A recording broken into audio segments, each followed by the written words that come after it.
Teorema Pythagoras. Anak-anak, pada pertemuan kali ini kita akan belajar tentang Teorema Pythagoras. Apa saja yang akan kita pelajari tentang Teorema Pythagoras? 1. Membuktikan Teorema Pythagoras. 2. Penerapan Teorema Pythagoras. 3. Segitiga siku-siku dengan sudut-sudut istimewa. Sebelumnya, kita ingat kembali tentang macam-macam segitiga. Dilihat dari panjang sisinya, ada segitiga sama kaki, punya dua sisi yang sama panjang, segitiga sama sisi ketika sisinya sama panjang, dan segitiga sembarang, sisi-sisinya tidak ada yang sama panjang. Dilihat dari besarnya sudut, ada segitiga lancip, semua sudutnya kurang dari 90 derajat, segitiga lancip, segitiga siku-siku. Salah satu sudutnya itu tepat 90 derajat, namanya segitiga siku-siku. Sedangkan segitiga tumpul bila salah satu sudutnya lebih dari 90 derajat. Segitiga siku-siku. Segitiga ABC ini adalah segitiga siku-siku dengan sudut B 90 derajat. Di depan sudut B namanya sisi miring. Ini sisi miring, hipotenusa. Sedangkan dua sisi yang lainnya namanya sisi penyiku. Ini ada sisi penyiku sebagai alas dan sebagai tinggi. Inilah segitiga siku-siku. Penerapannya, contoh segitiga siku-siku itu bisa kita lihat di rumah. Itu ada bentuk genteng, ada bentuk hiasan. Kemudian ini juga suatu segitiga siku-siku ya. Ini ada antara jalan bypass ini dengan jalan Lenggudi ke arah Mojokerto, ini membentuk segitiga siku-siku. Itu contohnya. Sekarang kita mau membuktikan Teorema Pythagoras. Ada 3 macam pembuktian Teorema Pythagoras. Pembuktian yang pertama sebagai berikut. Segitiga siku-siku dengan panjang sisi tingginya A, alasnya B, sisi miringnya C. Kemudian kita buat persegi pada sisi penyiku yang tinggi dengan 4 petak atau A satuan, kebetulannya ada 4 petak ya. Maka luas dari persegi yang merah ini adalah sisi kali sisi, A kali A pangkat 2. Itu luas persegi L1 yang merah ini adalah A pangkat 2. Berikutnya, untuk sisi penyiku yang B, kita buat persegi juga, gini, sehingga luas persegi yang berwarna biru, L2, sisi kali sisi, B pangkat 2. Kemudian pada sisi miring, kita buat juga perseginya. Persegi sisi miring ini dengan panjang sisi C satuan. Nah, sekarang persegi yang merah, segitiga satuannya kita pindah ke segitiga yang C ini, sisi miring. Segitiga yang B juga ke sisi miring. Ternyata persegi satuan yang merah dan yang biru tadi bisa menempati pas pada persegi pada sisi miringnya. Nah, sisi miring tadi panjang sisinya C satuan. Sehingga luas persegi yang pada sisi miring ini L3 itu adalah C pangkat 2. C pangkat 2. Sedangkan karena tadi persegi yang merah dengan yang biru kita gabungkan di sini, maka L3 L3 itu yang ini ya, persegi yang ketiga ini. Luasnya adalah A pangkat 2 tambah B pangkat 2. Sedangkan tadi panjang sisinya itu C. Jadi luasnya C pangkat 2. Kesimpulannya, karena L3 itu A pangkat 2 tambah B pangkat 2, sedangkan L3 tadi panjang sisinya itu C, berarti luasnya C pangkat 2. Kesimpulannya, C pangkat 2 sama dengan A pangkat 2 tambah B pangkat 2. Ya, ini kesimpulannya. Jadi, C pangkat 2 sama dengan A pangkat 2 tambah B pangkat 2. C tadi apa? Sisi miring. A dan B sisi yang lainnya. Sisi penyiku ya. Jadi, kuadrat sisi miring sama dengan jumlah kuadrat dari sisi-sisi yang lainnya. Itu namanya teorema Pythagoras. Kemudian, pembuktian yang kedua sebagai berikut. Perhatikan persegi yang berwarna abu-abu. Panjang sisinya adalah C. Berarti luasnya C pangkat 2. Ini ada 4 buah segitiga yang kongruen, yang sama dengan alas A, tingginya B. Ini ada segitiga yang hijau ini, semuanya ukurannya sama. Sedangkan persegi yang abu-abu, sisinya C, jadi luasnya C pangkat 2. Perhatikan gambar ini. Ya. Keempat segitiganya ini ukurannya sama ya, A, B, dan C. Kemudian luas persegi yang abu-abu ini adalah C pangkat 2 karena sisinya itu C. Nah, apa yang terjadi kalau kita pindah, ya, dipindah begini. Nah, sekarang yang tadi persegi yang abu-abu tadi kan sekarang jadi berubah ya ini. Ini kan sama tuh ukurannya, A tambah B kan sama. Kita tidak merubah ukuran persegi yang ini nggak berubah sama yang tadi. Sedangkan yang abu-abu jadi yang seperti ini. Ini yang hijau pindah ke sini. Nah, kesimpulannya kan berarti kan luas yang persegi yang abu-abu tadi sama dengan luas persegi abu-abu yang sekarang. Berarti A pangkat 2 ini ditambah B pangkat 2. Nah, kesimpulannya jadi yang tadi kan C kan. Jadi C pangkat 2 itu adalah A pangkat 2 tambah B pangkat 2. Kesimpulannya itu. Jadi, untuk segitiga siku-siku berlaku, kuadrat sisi miring sama dengan jumlah kuadrat sisi-sisi yang lainnya. Namanya teorema Pythagoras. Kemudian, pembuktian yang ketiga. Ini ada persegi yang berwarna kuning. Persegi yang ini yang luar ini ya, persegi yang besar ini. Sisinya adalah C, jadi luasnya C pangkat 2.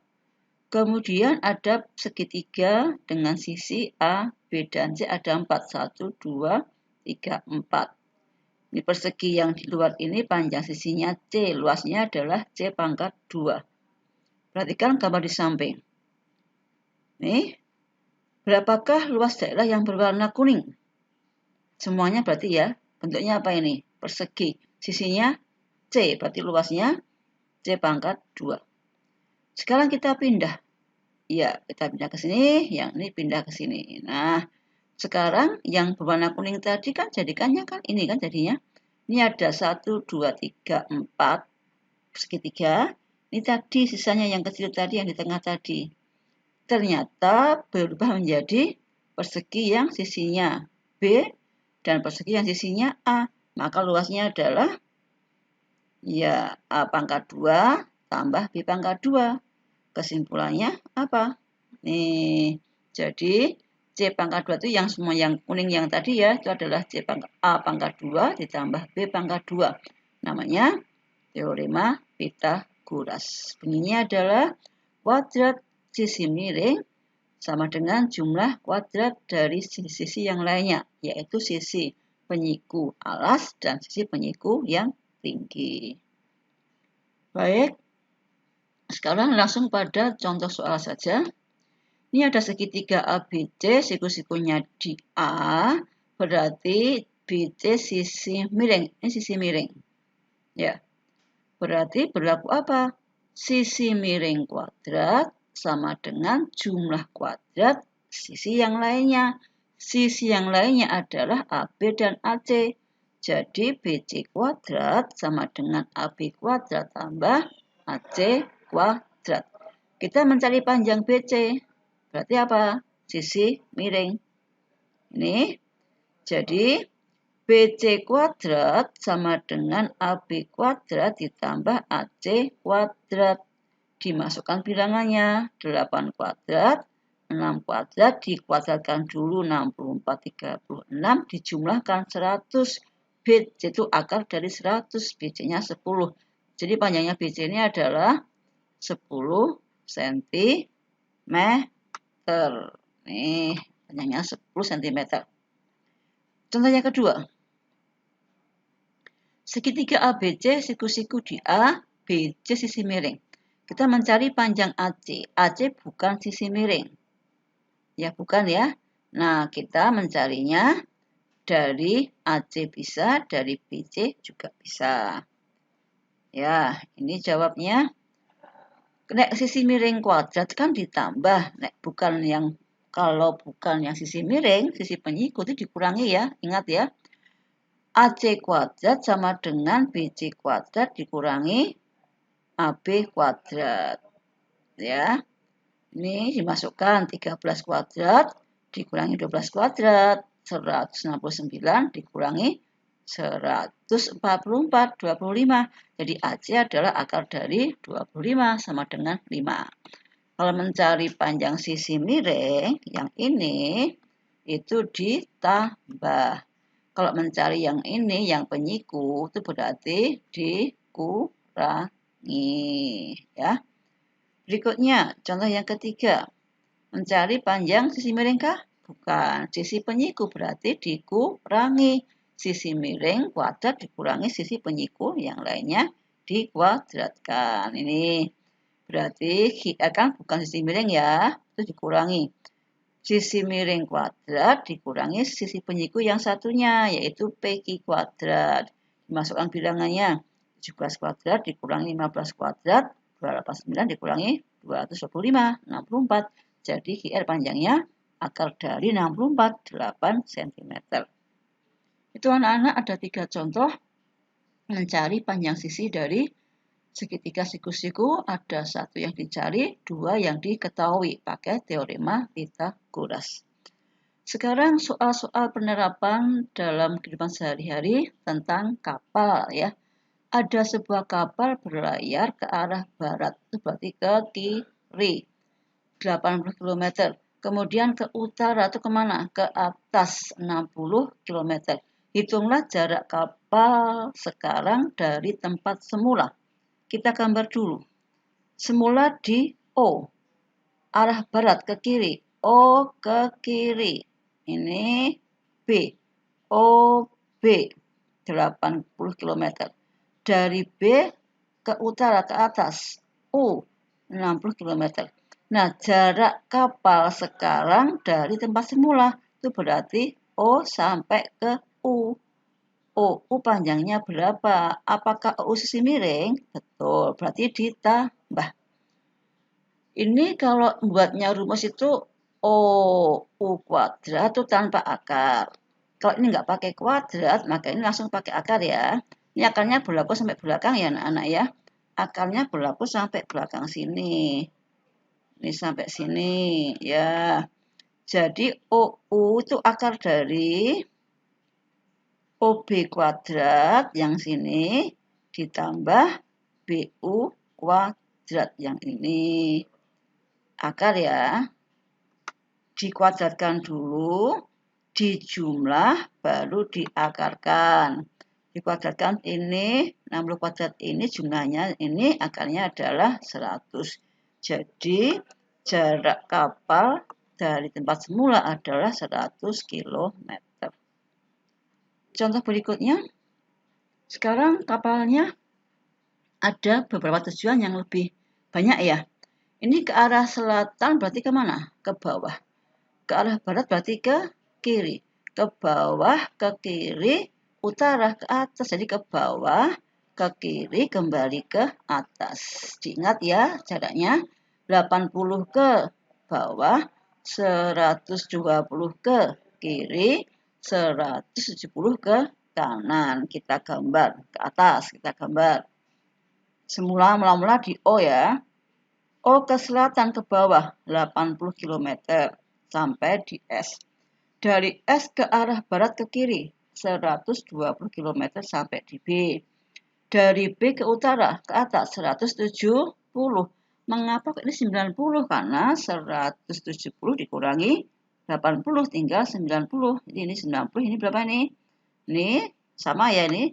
Sama ini sama kan? 170 dikurangi 80. Maka sini tinggal 90. Jarak kapal dari tempat semula itu artinya OU. Dari U ke O. Nah, maka yang digunakan segitiga yang AOU. Siku-sikunya di A, maka OU sisi miring di jumlah. OU kuadrat sama dengan OA kuadrat ditambah AU kuadrat. OU kuadrat sama dengan OA kuadrat ditambah AU kuadrat. Kemudian dimasukkan bilangannya ini, dijumlahkan, diakarkan. Jawabnya adalah 150 km. Ini jawabnya.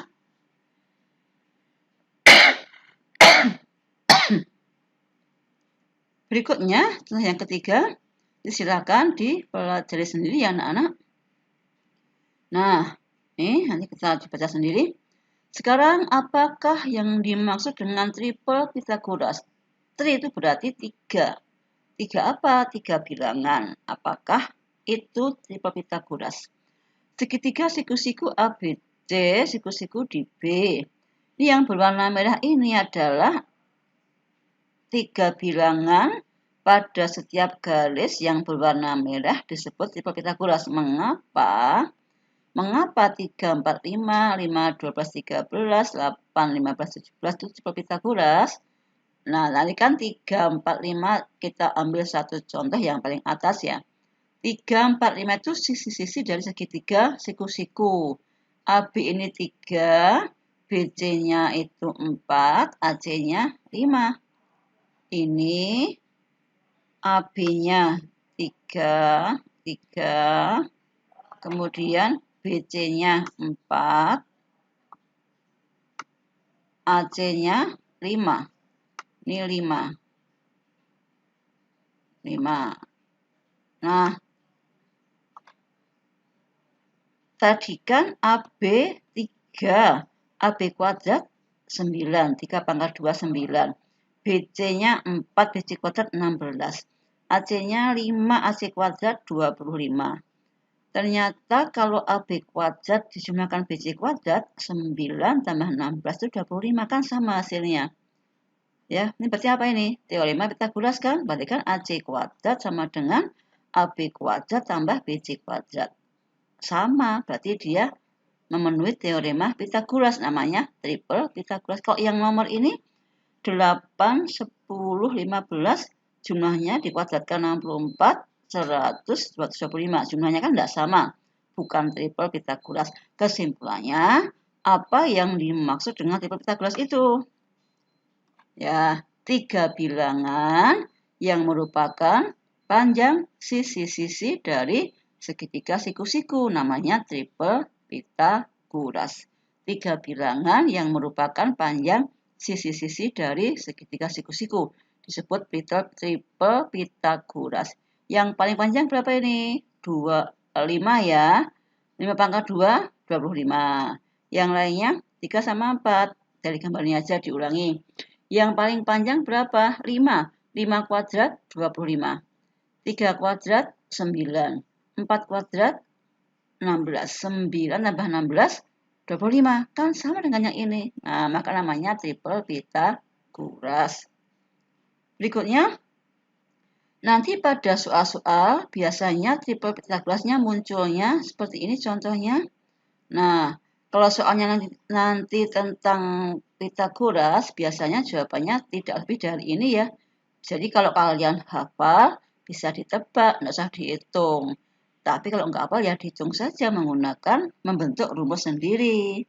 Kalau tidak bisa menghafalkan rumus ya membentuk rumus sendiri ya. Nanti hasilnya kalau bisa niteni maka kita nggak usah ngitung ya, bisa pakai kelipatannya. 3 kali 2, 6, 4 kali 2, 8, 5 kali 2, 10. 3 kali 3, 9, 4 kali 3, 12, 5 kali 3, 15 ya. Ini biasanya kelipatan-kelipatan. Nah, silakan dipelajari ini ya. Dipelajari, maka kalian bisa menemukan polanya sendiri. Dengan menemukan pola, maka kita bisa paham tentang triple Pythagoras ini. Nah, akibatnya, kalau ada soal, kalau kita sudah paham, bisa kita buat kelipatannya, maka nggak usah ngitung, kita bisa tahu jawabannya. Ya, itulah keuntungan dari triple Pythagoras. Sekarang, apa itu kebalikan teorema Pythagoras? Nah, ini ABC adalah sisi-sisi dari suatu segitiga. Kita belum tahu, ini siku-siku atau bukan belum tahu. Tetapi kalau ABC itu panjang sisi-sisi suatu segitiga, di mana kalau A itu yang paling panjang, kalau yang paling panjang itu A, maka A kuadrat sama dengan B kuadrat tambah C kuadrat. Kalau yang paling panjang itu B, maka B kuadrat sama dengan A kuadrat tambah C kuadrat. Kalau yang paling panjang itu C, maka C kuadrat sama dengan A kuadrat tambah B kuadrat.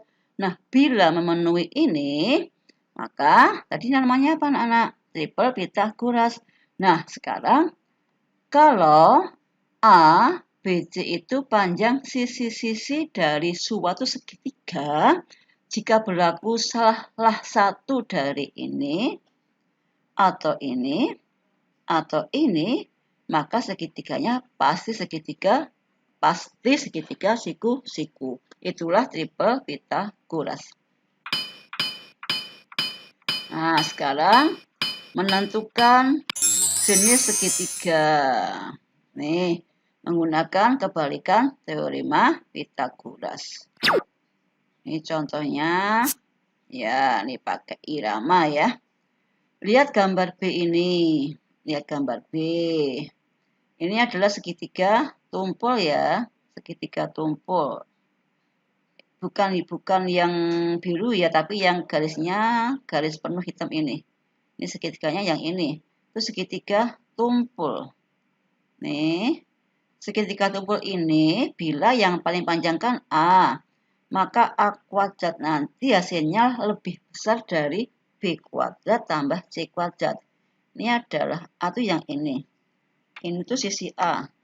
Ini sisi A. Ini sisi B, ini sisi C. Nah, yang paling panjang kan A. Kalau A kuadrat lebih besar dari B kuadrat tambah C kuadrat, maka segitiganya segitiga tumpul. Nah, sebaliknya, satunya lagi, ya. Nah, ini segitiganya yang nih A. Kemudian ini katakanlah ini B.